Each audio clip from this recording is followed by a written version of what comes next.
Seja muito bem-vindo, seja muito bem-vinda ao OneBraincast. Hoje mais um episódio dessa jornada bacana que fala de pessoas, estratégia, tecnologia.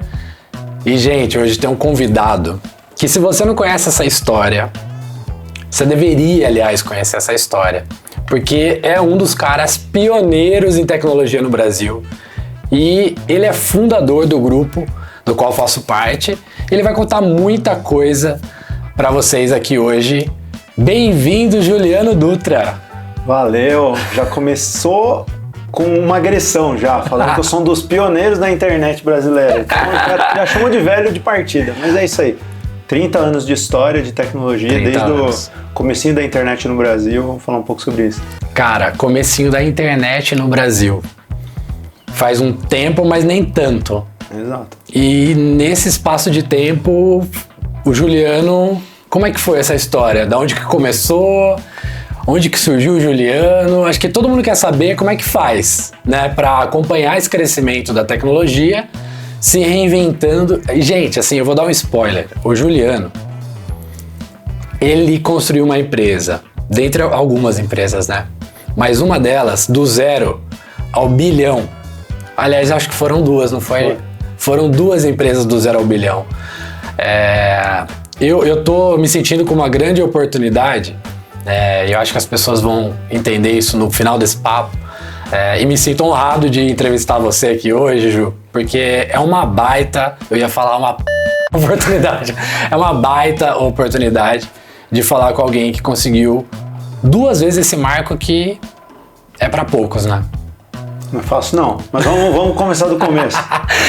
Então vamos lá, como que começou tudo isso? Da onde que vem o Juliano? Boa, tem uma coisa que do começo eu acho importante, porque é uma dúvida que chega dos pais também, né? Às vezes, mas como que eu faço para colocar o meu filho numa trajetória e tal?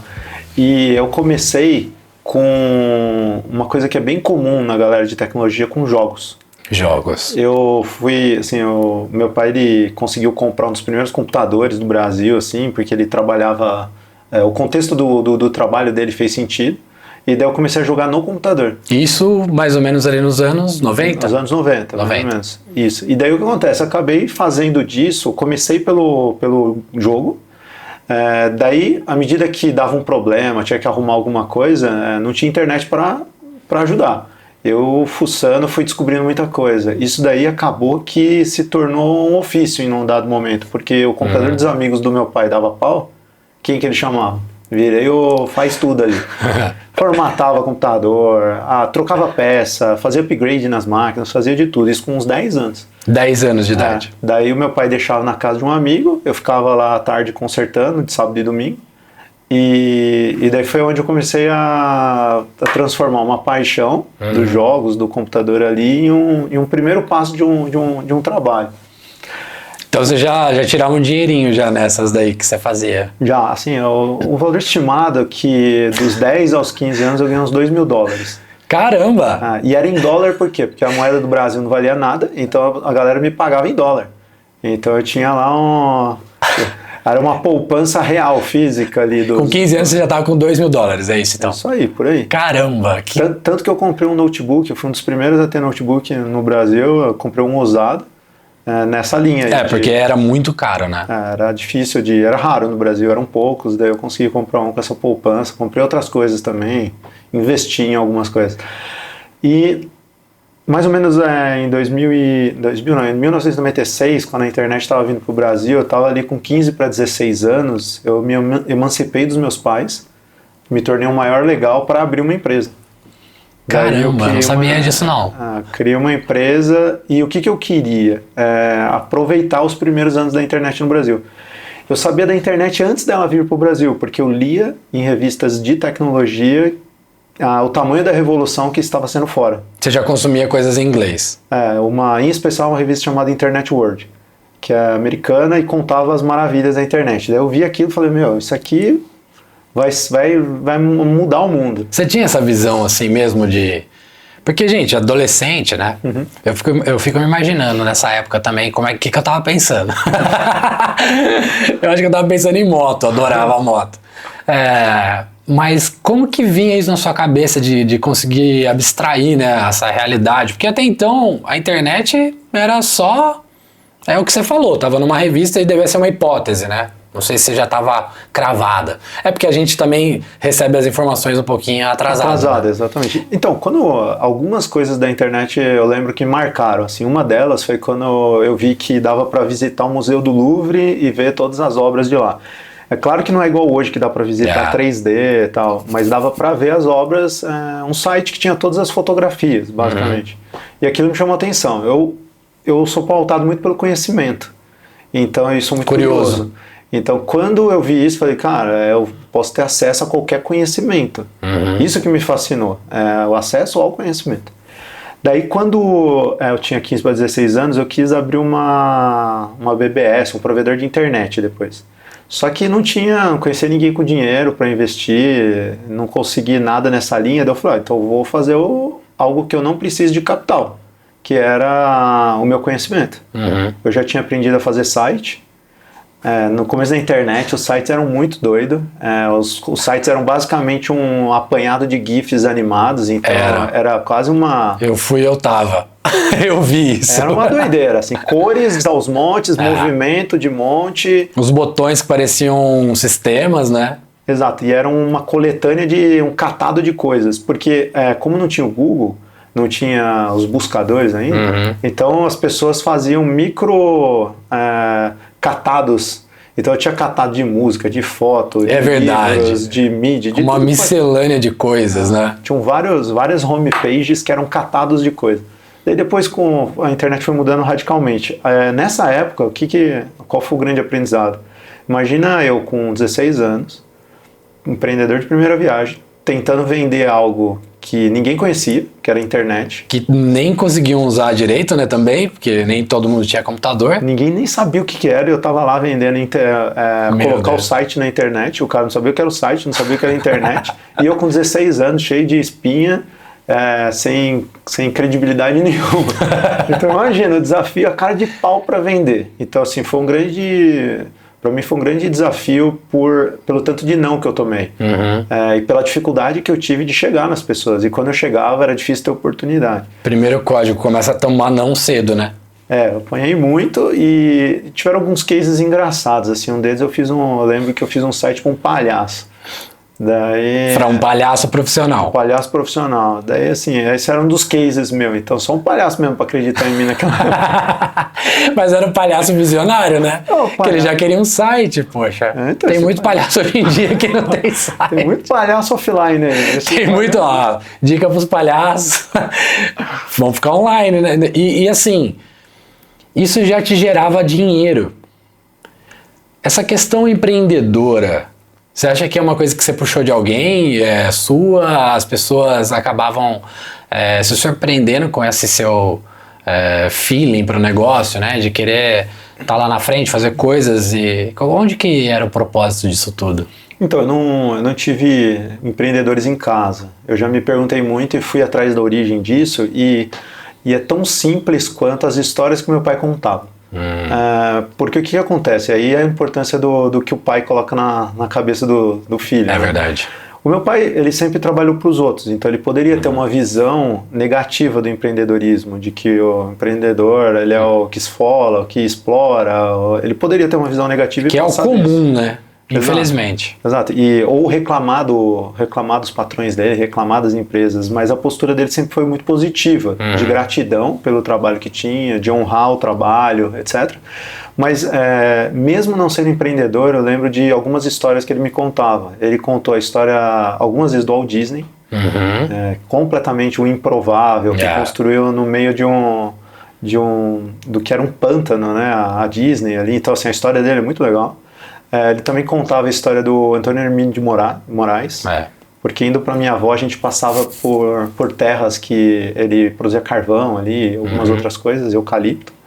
E também contou a história do Matarazzo, contava um pouco da história de como que surgiu o bairro do Morumbi, os empreendimentos imobiliários, então algumas coisas de empreendedorismo, e aquilo me fascinava. E ele lia biografias, ele se interessava pelas histórias mesmo, para te contar, né? eu confesso que eu não sei como que ele foi atrás, mas meu pai sempre foi muito inteligente, muito estudioso, intelectual, então de alguma forma ele acessou essas histórias e ele reproduziu. E é interessante porque de tantas histórias que certamente meu pai me contou, essas são as que eu guardo. E marcou, né? Exato. Então, provavelmente isso que acendeu. Gente, assim, eu também falo muito sobre paternidade porque eu também tenho agora 2, né? Acabou de nascer. Eu sei que você tem também 2 filhas. Nosso papel é muito importante, né? E às vezes coisas sutis, né, influenciam, né, como histórias que seu pai te contava. Tudo Exato. bem, entendi. Mas você era fora da curva para, de alguma forma, como adolescente, né? A gente não tem muito essa coisa de botar ali em prática um negócio ou ir, né? Eu queria entender, e eu não sei se você já tem essa resposta, né?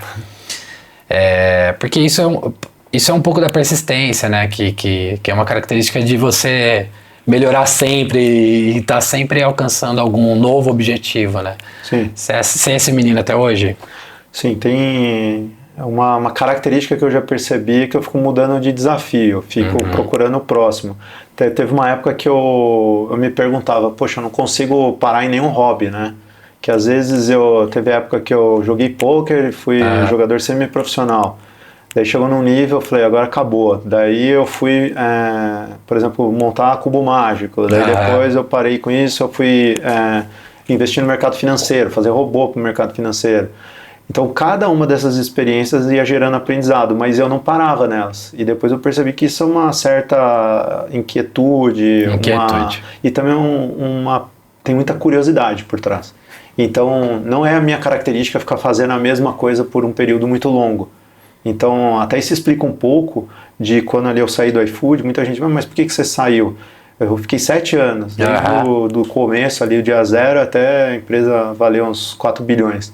Já tinha dado o ciclo, o que eu sentia é que o aprendizado que eu poderia ter, o upside era baixo em relação... O seu papel ali.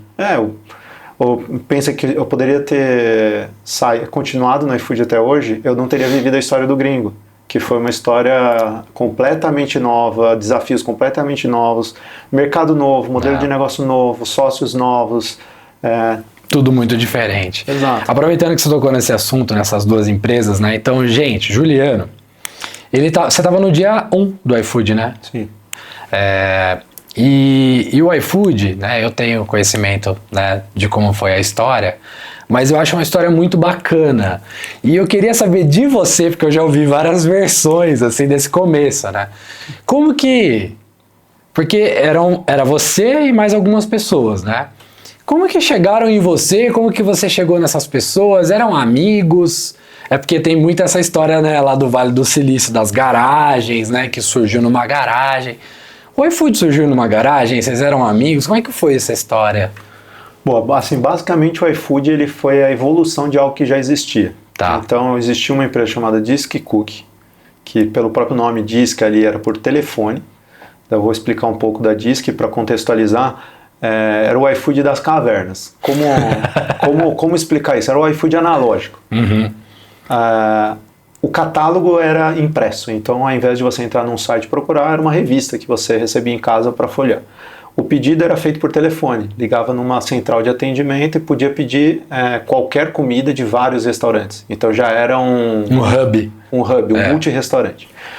A partir do momento que fez o pedido, mandava esse pedido para o restaurante por fax.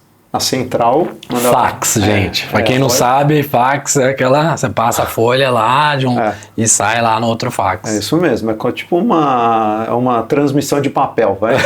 Eu deixava o papel de um lado e sair do outro. E para fazer a parte de delivery, tinha uma espécie de central de radiotáxi. Então, alguém chegava lá no Rádio Nextel e falava assim, ó, tem um pedido, alguém tem que pegar um pedido na Avenida Brasil, número tanto. Daí o motoboy falava, eu pego. Mas era motoboy já? Já era motoboy. E essa pessoa na central de atendimento anotava, pedido tal, tá com o motoboy Zé. Fazia tudo um controle manual. Então, como dá pra ver, era tudo muito manual. Atendimento telefônico, fax, radiotáxi, um modelo de radiotáxi, então tudo manual. E o dinheiro? Você fala a parte de pagamento? Porque a pessoa daí fazia o pagamento em dinheiro, provavelmente. Sim, o pagamento era em dinheiro, depois evoluiu para as maquininhas. Tinha uma época que levava as maquininhas para cobrar no local. Mas era tudo muito rudimentar. Para isso funcionar, tinha um truque que só funcionava para restaurante de alto valor agregado. Porque essa estrutura era muito cara. Não dava para entregar McDonald's assim, ticket baixo. Então eram restaurantes mais estilo 50s, Bar do Alemão em São Paulo, restaurantes de... Que não se esperava ter um delivery, né? Daí de repente estava lá a solução. Exato. Eram tickets altos. E o público também eram pessoas de poder aquisitivo maior. Então essa era a realidade. Quem criou essa empresa foi o Patrick Sigrist, e ele tocou essa empresa por mais de 10 anos. Aí veio a internet, ganhando corpo, ganhando força, surgiu o modelo de negócio de venda de comida pela internet fora do Brasil. No Brasil já começaram a surgir uns players, e daí ele falou, ou eu me reinvento aqui, ou o meu negócio morre. Daí foi dentro dessa realidade que o Patrick foi atrás de ajuda. Daí o que basicamente ele fez? Ele procurou uma galerinha inteligente para resolver o problema dele. Ele pegou uma galera de administração e economia da USP, e depois ele se aproximou de mim e do Gabriel da Unicamp para a gente resolver na parte de tecnologia e eles o lado de negócio. E era uma molecada sem experiência em Quantos startup. anos, mais ou menos, vocês tinham? A galera da USP tinha em torno de 25, a gente tinha em torno de 30. A gente era um pouco mais velho. E basicamente a gente estava fazendo uma startup sem saber que era uma startup. Não tinha tanta literatura sobre, ninguém nunca tinha criado uma, então a gente estava em um terreno desconhecido, assim, era como se a gente estivesse navegando em mares nunca antes navegados, assim. E essa galerinha a gente aprendeu muito, e com o tempo a gente foi descobrindo o papel de cada um lá dentro, inclusive, assim, quem que assumiu o papel de CEO, quem que assumiu... porque era todo mundo generalista. Ninguém era, eu sou formado em, por exemplo, finanças, então eu sou financeiro. Não, era todo mundo meio generalista. A gente foi achando os espaços para ocupar. Então, uma coisa importante na história do iFood é que a gente não foi pioneiro, nem no Brasil, nem fora. E como que a gente se tornou tão grande e se tornou o que tornou? Foram alguns aprendizados aqui, eu quero trazer 3. Olha só, hein, gente, eu nem perguntei e o Juliano vai falar. Ele falou para entregar tudo? Entrega até meu tudo. celular vai entregar. Então, vamos lá. Um dos aprendizados, como a gente veio depois, a gente precisou jogar um outro jogo. Porque a gente crescia, o líder crescia, que era o restaurante web. A gente crescia, ele crescia. Essa lógica de perseguidor dificilmente dá certo, porque... se alguém saiu na frente, você vai continuar perseguindo e vai ficar enxugando gelo. Tem que ter um super trunfo, não é? Você tem que jogar um jogo diferente. Daí qual foi o nosso super trunfo aí? Foi o aplicativo. Até então, todos os players jogavam o jogo da web. Então você tinha que entrar num browser, num site, www e tal, e comprar lá dentro. Só depois que ficou claro que, pensa só, você está sentado no sofá, assistindo um filme, o que é mais prático? Você levantar, ir no computador, que muitas vezes era desktop, não era nem notebook, ligar ele, fazer tal, ou pegar um telefone. Então, e ligar tinha todo um processo, né? Ligar o computador naquela época, né? Exatamente, ligar era um boot, né? Não eram os start rápido. Exato. Era um minuto para ligar, então... era muito mais prático fazer o pedido por telefone, e isso não era tão claro. Daí, quando a gente surgiram os smartphones, primeiro o iPhone e depois o Android, a gente foi pioneiro. E ter sido pioneiro não foi uma decisão fácil. Hoje é rápido e barato construir um app. Naquela época... Muito caro. Estimando um valor assim, como se fosse um investimento de R$500 mil. E levava perto de um ano para fazer, 6 meses, 1 ano. Então a gente teve que tomar muito risco, porque a empresa não estava tão capitalizada. Frente ao concorrente, né? Que estava ali, eles podiam ficar naquela lá, né? Exatamente. Então a gente teve que tomar um risco, e esse risco fez toda a diferença, porque rapidamente os smartphones ganharam popularidade no mundo, foram democratizados. Porque quando os smartphones surgiram, eles surgiram com uma perspectiva... A visão das pessoas é que era um produto mais elitizado. Exatamente. A mesma coisa lá do seu começo de negócio, né? Exatamente. Porque poucas pessoas tinham acesso à internet. E o celular que pudesse, né, rodar um aplicativo, né? Tinham celulares que ainda não faziam nada, né? Exatamente. Então, o começo não foi nada fácil dos smartphones. Assim, a linha era cara, o smartphone era caro, tudo era caro. Então era para poucos. Mas muito rapidamente os smartphones ganharam popularidade e democratizaram. E se você for ver, o iFood surfou essa onda. A curva, uns anos atrás, eu vi uma curva que comparava o crescimento do iFood com o crescimento da adoção dos smartphones. É a mesma. É a mesma. Então, muito do mérito do iFood foi ter surfado uma onda tecnológica. E timing, né, também. Exato, né? o timing. Se a gente tivesse lançado muito antes, teria dado errado. Se a gente tivesse atrasado também. Então, acertar o timing ali. Por isso que eu gosto muito de enxergar tendências, olhar o que está vindo, né? Já aconteceu isso na época da internet, lá atrás, depois na época do aplicativo. Então, eu estou sempre olhando o que vem, né? Calma, gente, que eu vou perguntar o que vem agora. Tem uma coisa que eu vou falar que vem que muita gente não acredita, mas deixa pro final. Nossa, já gostei. Não é IA, não, coisa mais básica assim. O segundo aprendizado importante ali no iFood foi uma coisa ligada ao planejamento estratégico. Porque a gente andava de lado. A gente recebeu dinheiro, a gente foi uma das primeiras startups a receber dinheiro no Brasil. Já tinha um investidor, então. Então, só para você ter uma ideia, no Brasil existiam 3 fundos. Eu descobri isso com um amigo do mercado financeiro. Caramba, e nessa época. Desses 3 conseguiu convencer um, então é um milagre grande. Daí a gente pegou alguns milhões e a gente não conseguiu transformar esses milhões em crescimento. A empresa empatou. Andou de lado. A gente não conseguiu converter em crescimento. Por vários motivos. O que acontece? Depois de uns 3 anos de empresa, teve um novo aporte. Esse aporte foi da Movile. E aí o Fabrício aqui de Campinas era o líder ali da Movile. E além de dinheiro, ele aportou um conhecimento que foi mudança completamente chave, que é planejamento estratégico. O Fabrício sempre teve uma cabeça de sonho grande e passos planejados, com clareza de caminho. E ele ensinou isso pra gente. Step by step mesmo. Exato. E daí tem uma história que eu acho do caramba, que é quando a gente começou... Então a gente passou muito tempo fazendo 20 e tantos mil pedidos no iFood. Chegou um dado momento, o Fabrício entrou ali, né, investiu, falou, agora a gente vai fazer 50 mil pedidos. Se eu não me engano, em um prazo de 3 meses. Uma meta que pra vocês foi, cara, será que nós vamos fazer mesmo? 2 anos andando de lado, daí chega um doido e fala assim, daqui 3 meses mais do que dobra os pedidos. Mas o que aquilo mostrou? O sonho grande veio junto com o planejamento e alinhou todo mundo da empresa numa mesma direção, numa mesma... É como se a gente eliminasse um monte de distração que existia, um monte de perda de energia, um monte de ruído, colocou tudo all-in numa direção, usou a inteligência coletiva, porque quando você coloca um sonho grande, não dá para fazer mais do mesmo. E nem sozinho, né? Aquilo que você estava fazendo, você rompe. Daí você fala, não, eu preciso de novas respostas, eu preciso de novos caminhos. E deu certo. A gente bateu, mais do que bateu esse número.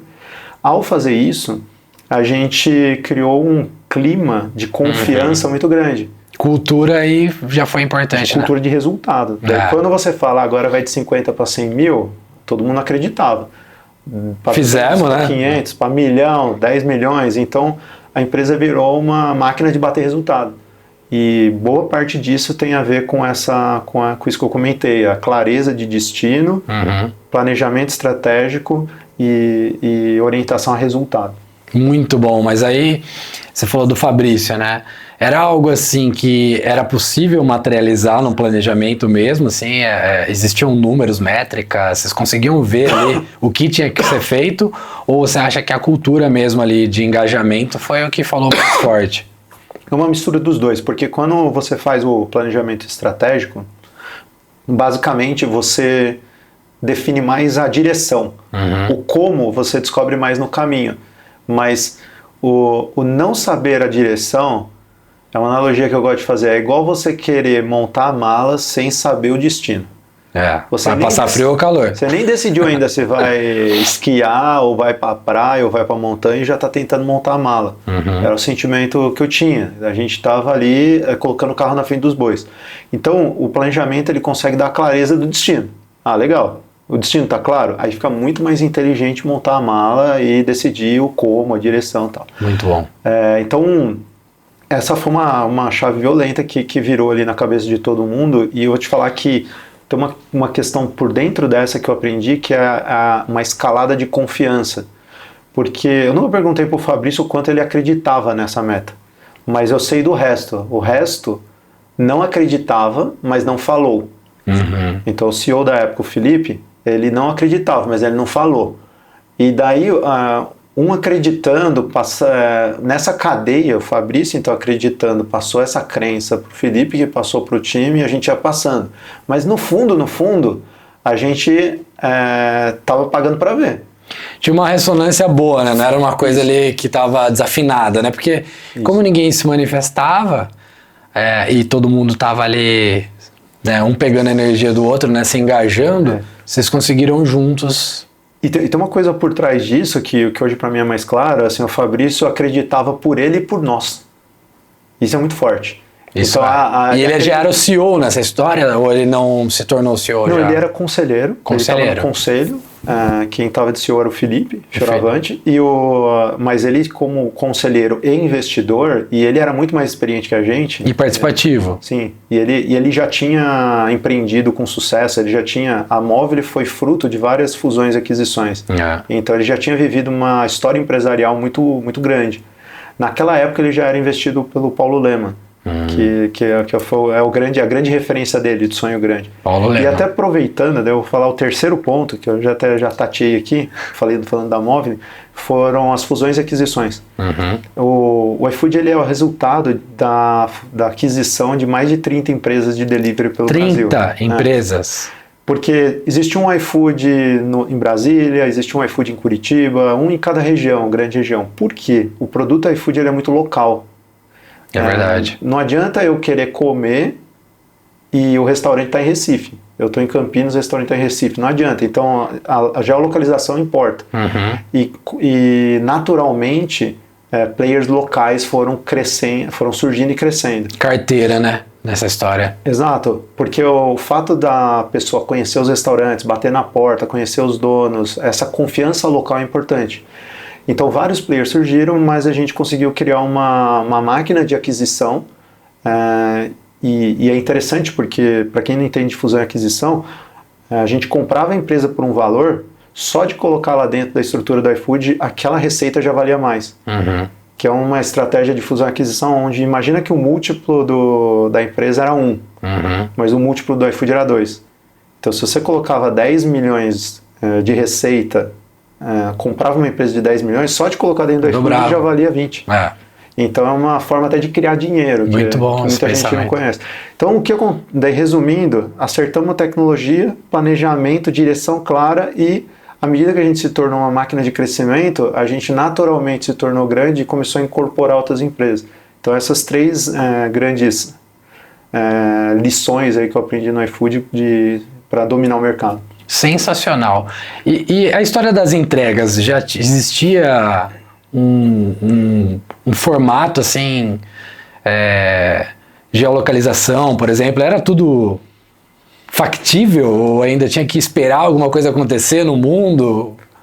Foi essa parte, eu brinco que é a graxa da história, porque o que acontece? O iFood, a parte de marketplace ali, ela é relativamente simples, se você for ver, ela conecta o restaurante com o cliente, fecha o pedido e acabou. Conecta as partes.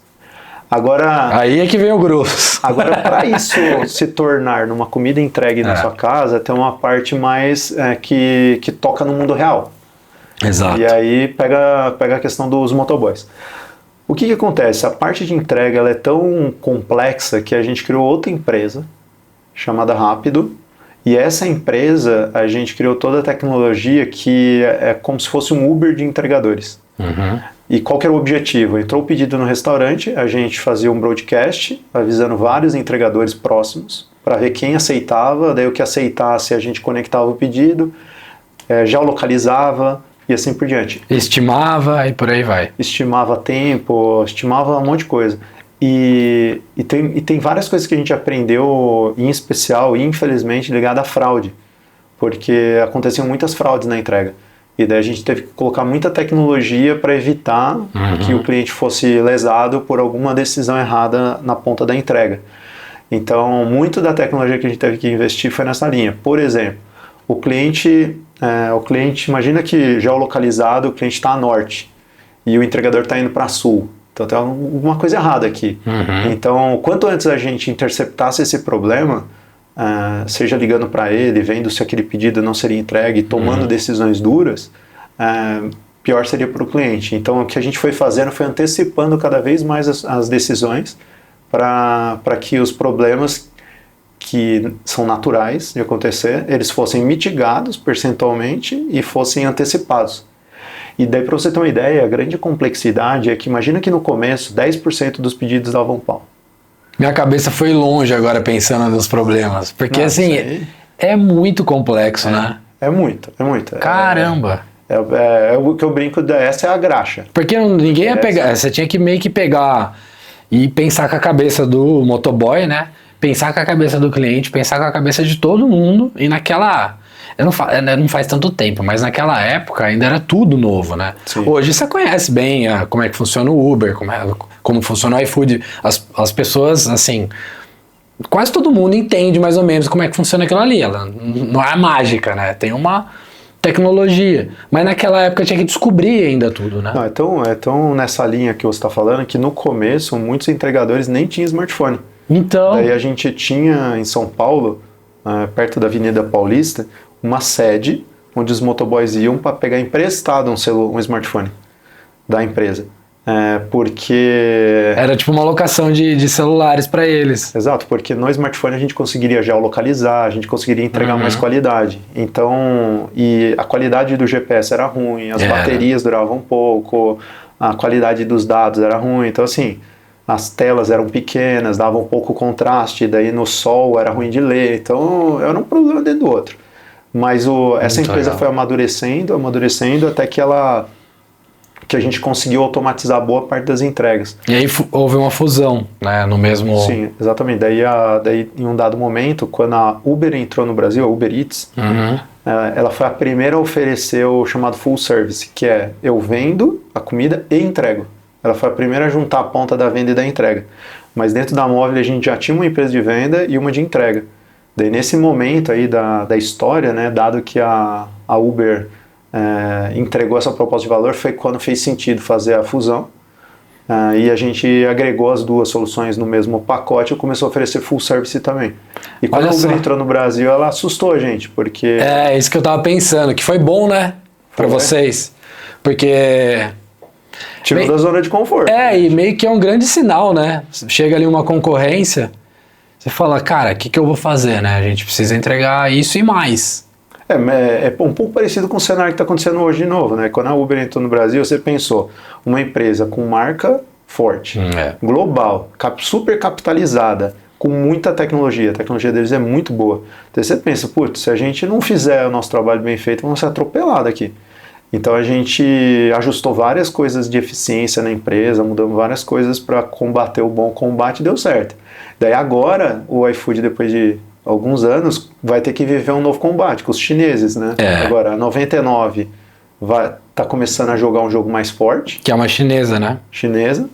E tá vindo a Meituan, se eu não me engano, que chama, que ela vai usar outro nome no Brasil e ela vai vir torrando bilhões para vencer o mercado brasileiro. Então... Ela já é maior assim, né?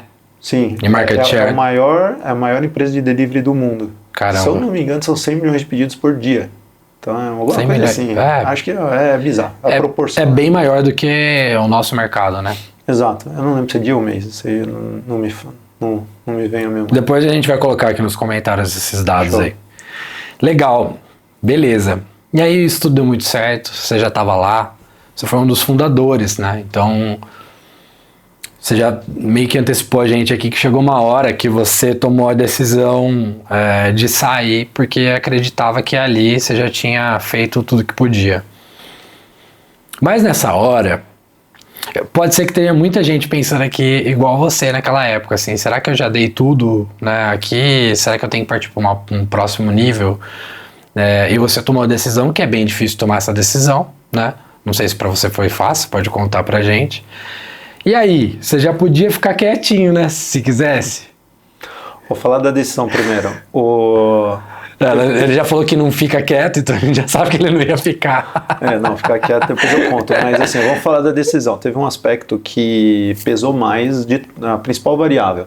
Eu era pai há 2 anos. E o iFood exigiu muito. Você queria mais tempo com a família. Exato, porque tem uma coisa da realidade do iFood que exigiu muito da gente, que é o fato de que o pico da empresa se dá à noite e final de semana. É verdade. Então, os principais problemas que aconteciam eram nesses 2 momentos. E não foram poucos os problemas. Porque o que acontece? A gente teve que criar uma plataforma que não existia uma parecida no Brasil. Porque a quantidade de pedidos que tinha no pico, um e-commerce do nível de uma B2W, de uma Magalu, ela levava vários dias para fazer. O que a gente fazia num período de 1 hora. Porque a intensidade... o almoço, o jantar... Em especial o jantar, concentra muito pedido. Então eram muitos pedidos por segundo. Então era uma coisa muito bruta. A nível de infraestrutura, né? De tecnologia. A gente teve que espremer a tecnologia em limites que ninguém tinha vivido ainda. Eu arriscaria dizer até no Brasil, assim, de modo geral. Porque tem um problema no iFood que os dados são todos real time. Se você pega um e-commerce, você consegue resolver muito do problema de performance cacheando as coisas. Então você guarda em memória. Então o preço que eu vou ver é igual ao seu, então o estoque que eu estou vendo é igual ao seu, a descrição do produto é a mesma, então uma pessoa vê e armazena tudo.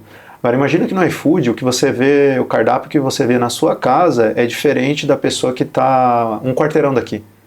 Porque lá já não pode entregar. Pode ser que lá não entregue alguns que entreguem aqui, então porque tem fronteiras. Cada restaurante tem uma área de entrega. Então você tem que montar quase que um cardápio personalizado para cada usuário. E ela pode mudar real time também, se ela quiser, de repente, a empresa? Tem a questão ela pode aumentar o raio, diminuir o raio, ela pode abrir e fechar o restaurante. Então, às vezes o restaurante não está dando conta de entregar e tem que fechar. Então, não tem como ficar armazenando dados em memória. Você tem que quase que processar tudo o tempo todo. Nossa. Para todo mundo. Para quem não é de tecnologia, pode dar uma viajada, mas de fato isso é muita coisa. E outro ponto, a parte da entrega. A parte da entrega é toda real time. Eu preciso saber onde o motoboy está agora.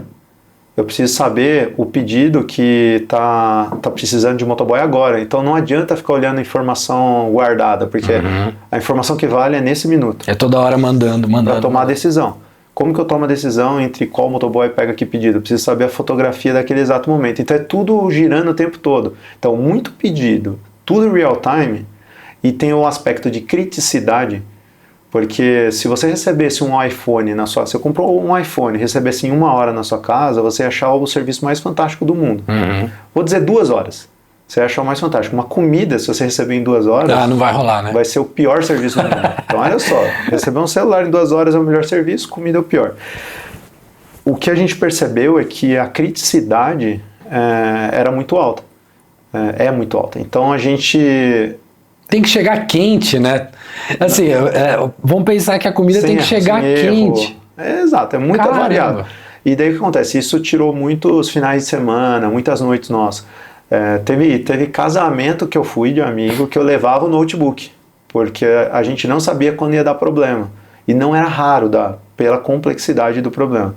E sempre que acontecia um problema, a gente tinha que resolver muito rápido. E nessa época você estava lá com a mão ainda no código? Eu estava junto com uma galera, assim, dava problema, entravam várias pessoas no sistema e para acelerar o tempo de resolução. Porque cada minuto que você perde acumula o problema. Imagina que você não consegue acionar os motoboys. Vai acumulando pedido e você não consegue estocar motoboy. Então a hora que voltar, já gerou o colapso. Então era bem pesado. E daí depois de viver isso 7 anos... 7 anos. Não dava mais vontade de viver esse desafio. E a minha filha estava com 2 anos e eu queria ter mais tempo de qualidade com ela. Então a grande motivação foi familiar até. Poderia, se eu tivesse continuado, a empresa continuou crescendo, continuou gerando ganho, teria sido financeiramente bom, mas para mim já era uma fase vencida ali. E daí você falou sobre ficar quieto. Eu fiz um sabático meio diferente, porque o sabático meu não foi... Eu não estava numa startup, eu não estava em nenhuma operação, mas eu continuei fazendo um monte de coisa para me ocupar. E dessa época parece aquela história do Jim Carrey lá, que ele não podia mentir, alguma coisa assim. Eu não podia falar não pra nada que... Só não podia aceitar algo que fosse contra os meus princípios. O resto tudo eu aceitei. Então me chamaram para dar aula em pós. Você colocou isso na sua mente, é isso? Eu, de verdade, eu falei assim, eu tô aberto a viver experiências. Então me chamaram para dar aula em pós, eu não queria, mas fui. E foi legal, foi uma experiência bacana. Daí eu dava palestra. Não queria, mas... Olha os alunos, então agora tudo bem daí, ó. Tava lá, tava forçado. Mas no final eu entendi, essa não queria, mas fui. Tinha um propósito maior, né, por trás, assim, por mais de que alguns momentos você tem um desafio ali... O ponto não era dar aula, o ponto era preparar o material da aula. Né? Dar aula é legal pra caramba. Dar aula é show. Preparar o material foi, tipo, eu me arrependi do primeiro ao último dia que eu preparei material de ter aceito esse desafio. Mas enfim, eu mentorei startup, fui conselheiro, investi, fiz de tudo. E no final, eu dei uma volta no quarteirão e eu cheguei no mesmo lugar. Eu falei, cara, o que mais me realiza é a parte de estar dentro de uma startup, de fundar, de criar ela do zero e tal. Daí foi quando eu conheci o pessoal do Gringo. Ah lá. Gente, Gringo, um aplicativo para motoristas, né? E aí, o Ju, você pode contar se ele já nasceu assim, né? Com esse pensamento, com essa função. Mas recentemente... Juliano e sócios venderam a Gringo por R$1 bilhão. Né? O aplicativo foi vendido, muito orgulho, assim, na boa, para quem está em tecnologia. Eu comemorei como se eu estivesse lá dentro. Porque, e aí todos, assim, na empresa ficaram do mesmo jeito, tá, Ju? Assim, a gente, juro, só faltou o Ru, mas dava para ouvir. Porque é sensacional e eu não digo que é inesperado, porque você já tinha feito isso antes, né? Mas acho que sim, inesperado. Porque assim, o Ju foi lá de novo com a galera e conseguiu do zero crescer um negócio até R$1 bilhão. Foi vendido para o Sem Parar. E espetacular essa história também, que eu acho que é extremamente inspiradora para quem ouviu. O Gringo nasceu já sabendo onde ia. Boa, ótima pergunta. Vamos lá. Sim, teve uma coisa que eu queria dar até de aconselhamento para todo mundo tenha sócios, porque com toda humildade eu falo que nenhum negócio que eu criei, eu teria chegado onde eu cheguei sem os meus sócios. Nenhum. Eu nunca criei algo sozinho. Tirando lá no começo da internet, quando eu era um jovem perdido, tentando descobrir sozinho. Exato, sozinho no mundo, tentando resolver as coisas no braço. Desde que eu participei da empresa Júnior e aprendi o poder do coletivo, eu sempre empreendi em conjunto. Queria passar uma linha nisso aí, porque eu não vejo muito esse assunto acontecer, mas lógico que tem uma onda de empreendedorismo no Brasil que fala sobre os sócios, né? Tem até podcast. Mas a gente ouvia no passado, eu ouvi muito, que não era legal ter sócio. Sócio, cuidado, porque sócio isso, sócio aquilo. E você já veio aqui e desconstruiu isso. E conseguiu fazer 2 vezes feitos, assim, bilionários, né? E tá falando que foi porque você tava junto com algumas pessoas, né? Então a gente tem que reforçar isso, né? Tem que desconstruir esse negócio de que sócio é um negócio ruim, né? Antes até de falar do sócio, eu vou puxar um assunto ligado, porque sociedade é igual casamento. Daí até aproveitar e mandar um beijo pra minha querida esposa Mi. A Milena tá comigo me aguentando há 25 anos. Primeira sócia. Com essas doideiras. E certamente o casamento é um tipo de sociedade em que você constrói junto, né? Então, e da mesma forma que uma sociedade matrimonial aí tem a empresarial, é necessário alinhamento, vão ter divergências de pensamento, vão ter suas dificuldades. Mas diferenças, né? Vão ter diferenças, mas isso faz parte isso provoca o amadurecimento nosso. Exatamente. Com um homem que não é casado é só um moleque. Não sabe ainda o que a gente está falando. É só um menino, né? Então, assim, vai casar primeiro para entender. Assim, a esposa ajuda muito a amadurecer o marido. E eu sou muito grato por ter encontrado a minha metade ali, a Mi, porque de fato ela teve que ser muito perseverante ao longo da jornada e me ajudar muito a que eu não me perdesse. Eu depois posso explicar mais isso. Mas só para não fugir da pergunta sobre sociedade. Basicamente, então, todos os meus negócios foram com sócios. E quando eu conheci a galera do Gringo, o nome não era esse, mas era um projeto no papel quando eu conheci. O projeto estava ainda muito mal escrito, o nome era uma porcaria, o nome era Zorg. Eu falava assim, os caras querem criar uma empresa de carro com o nome de cueca. Ou, sei lá, alguma coisa meio Star Wars, assim, né? Não, assim, o Zorg era um bichinho. Ou mistura com Zorba, cueca, ou Zorg, algum alienígena, então assim, o nome era horrível. Assim, começou com um nome ruim, um projeto mal escrito, falei, isso aqui não vai muito longe. Mas quem me conectou, e até falando um pouco de networking, a mesma pessoa que me conectou com o Patrick do iFood foi quem me conectou com os meus sócios do Gringo. Olha só. O meu padrinho. Um anjo. Assim, um anjo, que é o Guilherme Bonifácio. Ele foi a ponte, porque ele foi do movimento Empresa Júnior da USP, eu fui do movimento Empresa Júnior da Unicamp, a gente se conhecia naquela época. Que legal. Anos depois a gente se conectou, foi daí que surgiu a parceria no iFood e depois no Gringo. O Guilherme acabou sendo um investidor anjo nosso. Foi anjo mesmo lá. Foi anjo literalmente, ganhou bastante com a venda também. E a gente recompensou ele pelo feito dele. E ele juntou pessoas que nunca tinham se visto. Eu, Rodrigo e Kaique nunca tinham se visto. Basicamente... Nunca tinham se falado. Não, nunca. Assim, esse negócio de tem que ser muito legal, similares. Coincidiu ou... É uma balela essa história. O que aconteceu foi assim, basicamente o Guilherme tinha relação com nós três. Ele já tinha sido meu sócio por muito tempo no iFood e no Rápido. Ele era conselheiro de um fundo de investimento que o Rodrigo tinha e ele era mentor de carreira do Kaique. Ele que teve a visão, né? Quem teve a visão foi o Rodrigo. Foi o Rodrigo? O que o Rodrigo percebeu? O Rodrigo foi conselheiro da Localiza. E uma coisa que ele percebeu que o mercado automotivo era muito fragmentado. Cada um no seu quadrado. Uma empresa de locação, uma empresa de gasolina, uma empresa de compra e venda, cada um no seu quadrado. É verdade, né? Ninguém queria mexer no terreno do outro ali, né?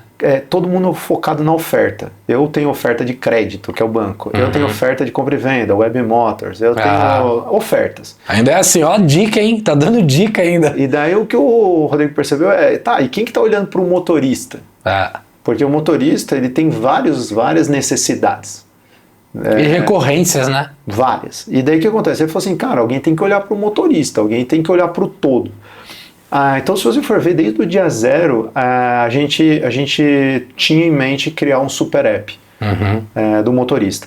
Só que a gente, tomando por base benchmarks brasileiro e fora, a gente tinha clareza que você, para construir algo grande, você precisa dar passos pequenos. Então a gente procurou como começar, porque um super app você não começa resolvendo todos os problemas. Tem que começar por alguma coisa. Tem que fazer junções, contatos, muita coisa, né? Exatamente, e daí até eu vou pegar alguns benchmarks aqui pra galera, o empreendedor que é desfocado ali, olhar para quem fez acontecer. O Nubank começou, eu não tinha Bank no nome já, mas começou só fazendo cartão de crédito. Mercado Livre começou só fazendo a conexão cliente-comprador. Depois ele entrou em pagamento, mercado envios, parte de CRM, etc. Hoje é end-to-end, né? Hoje resolve tudo. Hoje tem fulfillment, mexe com estoque. Né? Então, assim, mas no começo ele só conectava A com B. Você olha a história do Gringo. O que a gente fez? A gente falou, vamos olhar uma dor e vamos fundo nela. E a partir dela cria uma base de usuários grande e depois a gente diversifica. Vocês foram na maior dor? Vocês consideram? Não foi a maior. O que a gente olhou? O mercado tem duas variáveis importantes. Uma é o tamanho do mercado e outra é a frequência de uso. Dentro do setor automotivo. Compra e venda é onde mais dá dinheiro. Compra e venda é um mercado que movimenta, acho que são 100 bilhões de dólares. Entre a compra e venda e o crédito que está ligado. Esse é o grande mercado. Só que o que acontece? A frequência de compra é uma vez a cada 3 anos. Como que você vai criar um super app, um lugar que a pessoa tem que estar lá frequentemente em cima de um use case que é tão longo? Então o que a gente percebeu... Tinha que fidelizar antes, né? E como é que você vai criar uma relação próxima? É tipo falar que vai ser o melhor amigo, mas vê a cada 3 anos. É difícil. Incoerente. De outro lado, a gente encontrou algumas ofertas que são muito recorrentes. Por exemplo, gasolina. Muito, né? Muito recorrente. Só que qual que é o ponto? Gasolina tem pouca margem para ser disputada. Né? Quem conhece o mercado de posto de gasolina sabe que o posto ali está brigando por centavos. Então não tem dinheiro para dividir. Se você chegar falando, vou trazer uma experiência nova, alguma coisa, vamos dividir esse ganho aqui, não existe espaço para dividir. Muitos postos já estão no limite ali para dar margem. Então, a gente achou uma solução no meio do caminho, que é a parte de documentação. E outra coisa que a gente percebeu, que além dessa questão da frequência de uso, né, que não adiantava ser cada 3 anos e o ideal que fosse mais frequente, a gente também olhou quem eram os players. Seguro, se eu falar em seguro, vem meia dúzia de marcas na sua cabeça. Se eu falar gasolina, vem algumas marcas na sua cabeça. Se eu falar compra e venda, vem algumas. Agora, se eu falar documentação do carro, quais marcas vinham na cabeça da galera? Detran, e aí por ser um órgão público com várias ineficiências, vinham os despachantes, mas... Você nem sabe, você sabe uma referência local, né? Exato, não existe um despachante que dominou tudo e tal. E já começaram a surgir uns parceladores de débito, que também nenhum deles era relevante. Então, juntando as duas variáveis, a gente achou um lugar que não tinha uma referência e que era um use case razoavelmente frequente. O que a gente descobriu? Embora as pessoas se preocupem de verdade com isso uma vez por ano, que é no IPVA, quem depende mais do carro olha com muito mais frequência. Porque ele fica com medo de perder a carteira. Quem trabalha com o carro, né?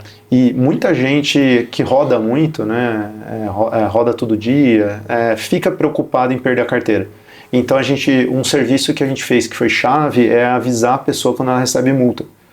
Então a pessoa cadastrava a placa, a gente ficava monitorando e quando tinha uma multa a gente avisava. Então a gente conseguiu agregar valor gratuitamente. Como a gente Era gratuito esse serviço? Era gratuito. E daí o pessoal brinca que a gente deixou o ovo de pé. Por quê? Era gratuito pro cliente, mas pra gente custava. É verdade, porque tinha uma tecnologia ali. Tinha uma tecnologia, tinha fornecedor que a gente tinha que pagar e tal. Então, assim, tinha custo pra gente. Só que isso barateava o nosso custo de aquisição. Então, vamos dar um exemplo. Imagina que custaria pra gente convencer alguém a vir pro gringo R$30. Como a gente estava entregando algo gratuito de valor, esse custo caia para R$5. Só dando um exemplo. Essa é uma dica forte, né, para quem não sabe como escalar, né? Porque muitas vezes você quer aumentar o seu alcance, né? Você quer investir em chegar em mais gente, só que daí tem aquele custo para o usuário, né? E você vai ter que bancar. Será que você não está perdendo uma oportunidade de resolver um problema forte para esse usuário e ele querer você, né? Exatamente. Assim, poucas vezes eu vi gente falando desse trade-off entre custo de marketing, de aquisição e melhorar o produto, entregar algo. Então o que a gente fez foi entregar algo que custava, mas barateava o nosso marketing absurdamente. Com isso, a gente conseguiu criar uma base de milhões de usuários. Milhões de usuários. Milhões. Assim, quando a gente acertou a mão ali, a gente... relativamente rápido chegou em 1 milhão de usuários. Tinha um marketing razoável, né? Tinha alguma coisa acontecendo, né, de marketing. Então, o nosso marketing, uma parte dele é orgânica, naturalmente orgânica, mas muito do marketing foi com investimento em mídia. Só que um investimento eficiente. Por quê? Por agregar muito valor. De novo. Era uma coisa que vai ajudar muito aquele usuário, né? Exatamente. Ele não pensava 2 vezes. Não, caramba... Exatamente, então a gente, assim, se você for pensar num padrão básico para construir uma base de 1 milhão de usuários, a gente gastou bem menos do que seria Foi uma economia, tá? Exatamente. Por acertar o mercado, por acertar a dor, a frequência e etc. E tem uma coisa também que, reforçando a questão do Super App, ninguém baixa um aplicativo de seguro. Ninguém baixa um aplicativo de crédito. Por quê? Porque ele usa uma vez de vez em quando. Então, o que a gente construiu justificava um aplicativo. Porque as pessoas têm muita resistência em baixar um app novo. Porque ocupa espaço no celular, é mais uma coisa para lembrar. Então, de fato, você precisa agregar muito valor para que você consiga convencer ela a instalar. E a gente conseguiu esse espaço. Daí, depois de alguns anos, a gente chegou numa base de vários milhões de usuários. todos os meses, mais de 3 milhões de usuários acessam o Gringo, todos os meses, 3, 4 milhões, dependendo do mês. E depois de 3 anos só fazendo uma coisa, que era a documentação, a parte de multa, licenciamento, PVA, essa parte semelhante ao despachante, depois a gente começou a ir para crédito, seguro, algumas coisas ligadas a compra e venda. Ainda não dá para comprar e vender, mas já tem um pezinho nesse mercado.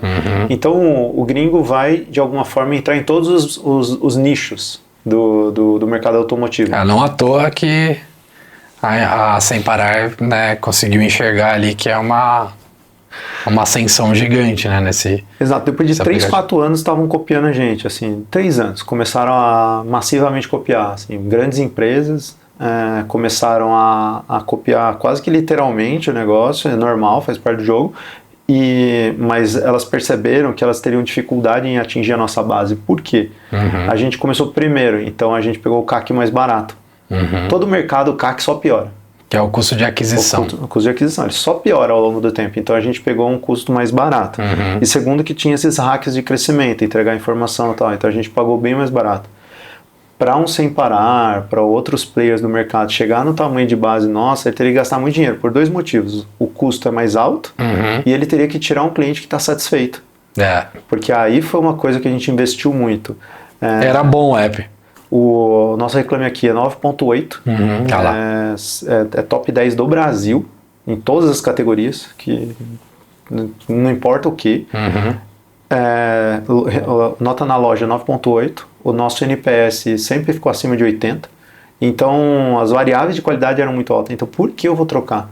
Então chegou tarde, além de gastar mais com a aquisição, ainda tinha que quebrar uma inércia e uma confiança que a gente criou. E de alguma forma a gente conseguiu também criar uma marca que era vista como legal, uma marca jovem, uma marca descolada. A gente investiu muito em conteúdo do YouTube, Instagram e tal. No YouTube a gente tem quase 50 milhões de views. Caramba! Orgânicos ali de conteúdo que a gente... Conteúdo educativo, assim, para motoristas? Alguns deles explicando o nosso produto, mas a maior parte educativa. A gente também fez conteúdos de entretenimento. Engraçados, eu cheguei a ver algumas coisas. Contando a história, por exemplo, de um cara que tem um Fusca, contando a história da paixão que um cara tinha por uma Kombi, uns conteúdos mais de apaixonados por carro. E tem pouco apaixonado por carro, né? O Brasil essa é a parte o Brasil forte. É apaixonado por carro. O brasileiro, ele cuida do carro muito bem isso foi uma coisa que surpreendeu a gente, que quando a gente descobriu que a nossa base, ela tem um valor muito alto, por quê? Todo mundo que está no Gringo tem um carro. Ao ter um carro, significa que é uma população economicamente ativa e que tem algum poder aquisitivo. Exato. Por mais simples que seja o carro, ele tem algum poder aquisitivo. É diferente de você ter milhões de usuários, mas você tem jovens, adolescentes, pessoas que não têm um ativo. Então, que hoje a gente tem muito exemplo aí, né? Exato. Então teve gente que construiu bases com muitos milhões de usuários, mas sem o poder aquisitivo correspondente. E daí fica difícil monetizar. Você até pode tentar, mas exatamente, não é difícil vender algo. Ou você vende com muita inadimplência. Então a nossa base, de alguma forma, é muito qualificada. Então, respondendo a pergunta, desde o dia 0, a gente criou o Gringo com o objetivo de ser o super app. E o nome? Eu vou ter que perguntar. A questão do Gringo, de onde que veio? A questão da marca, ela tem a ver com... Quando a gente fez o estudo de marca, a gente chegou em 2. Tá? A gente não era muito bom em marca, né? Começou com Zorg, depois a gente criou uma marca chamada Bibi, que era uma porcaria. Ainda bem que outra empresa teve a infeliz ideia de criar essa marca, e daí a gente ia gerar conflito, falar, não dá mais para usar, ainda bem. Você não poderia ter usado ela, né? Uma porcaria, usar uma onomatopeia de nome, assim, Bibi, como escreve? Com 2 E's, com um E, com um I, com P, assim, é uma porcaria. E daí a gente fez uma oficina, a gente chamou um cara especialista em marca, a gente foi iterando lá, olhando arquétipo, herói, o essa eu gosto demais, eu nem vou entrar nessa seara. Se a gente entrar nisso aqui, a gente fica 2 horas. Vai ter que criar um capítulo só para isso. Mas o que acontece? A gente chegou em 2 marcas, uma de herói e uma do homem comum. O Gringo é do homem comum. Eu imaginei. Agora, o que aconteceu? Dentro da decisão, era interessante porque o mais confortável para mim e para os meus sócios era a outra marca. que eu nem me lembro como era, com o nome, tá? Só que o que acontece? A gente, quando analisou o gringo, tinha componentes muito interessantes. Ela instigava a gente a ser mais ousado. Porque o gringo já é usado, assim, ele é um termo genérico, então ele tem significado por si só, e existem várias empresas que usam gringo. Então tem o mecânico gringo, tem o professor... O que é bom, né? Gringo. A gente tem isso também no Brasil, né? Cara, isso aí é gringo, trouxe da gringa. Exato, assim, é um coisa adjetivo, boa. É um adjetivo e tal. E a gente foi estudar, por exemplo, para ver o significado. Se alguma região, o gringo era visto como algo que fosse impedir a nossa expansão regional e tal, a gente não achou nada. Mas qual que era o ponto, então? Tinha uma marca mais segura, por assim dizer, uma marca herói, que seria uma palavra nova, ou essa que tinha suas vantagens. Por que a gente optou? Basicamente, a coisa mais forte no gringo é essa pergunta, por que gringo? E quando a pessoa faz essa pergunta, a gente aluga um triplex na cabeça dela. A pessoa fala, mas por que gringo? Assim, tipo, se fosse uma escola de inglês eu entenderia, se fosse uma agência de viagem eu entenderia, mas por que gringo?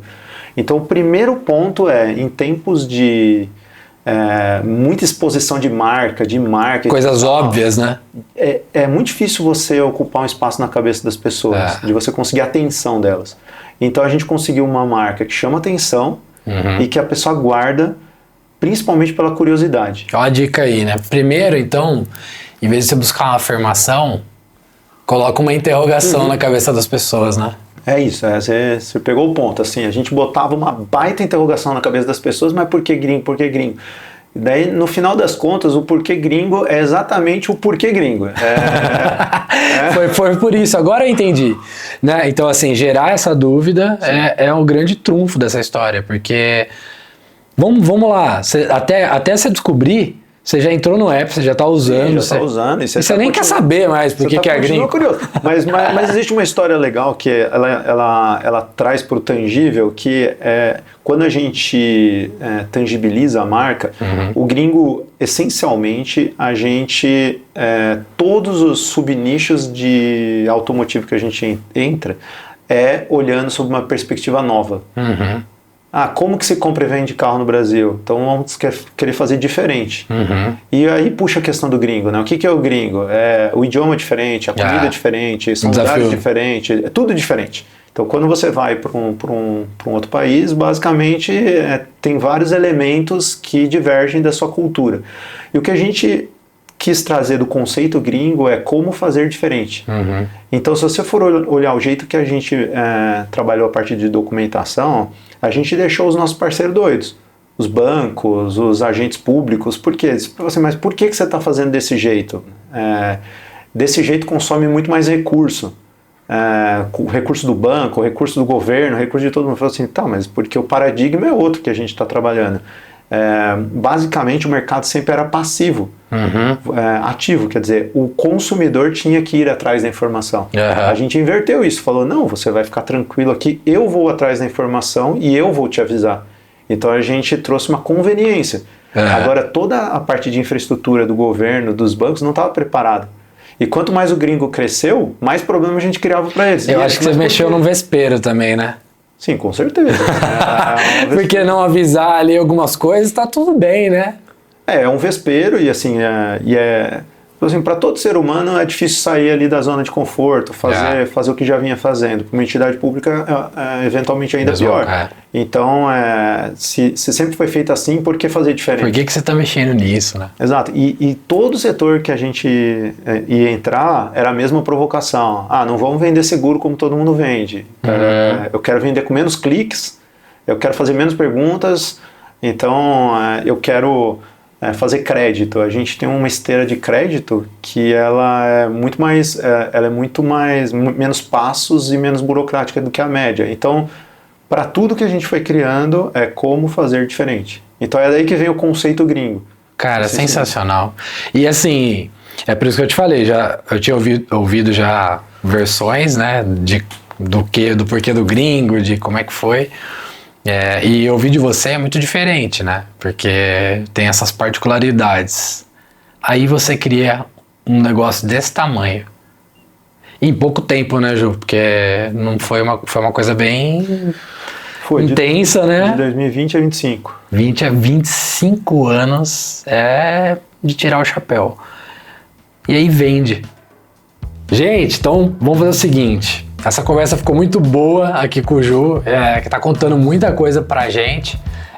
Nós vamos fazer esse papo em 2 partes. Então esse aqui foi a primeira parte e a gente se vê no próximo episódio, hein? Se liga aí.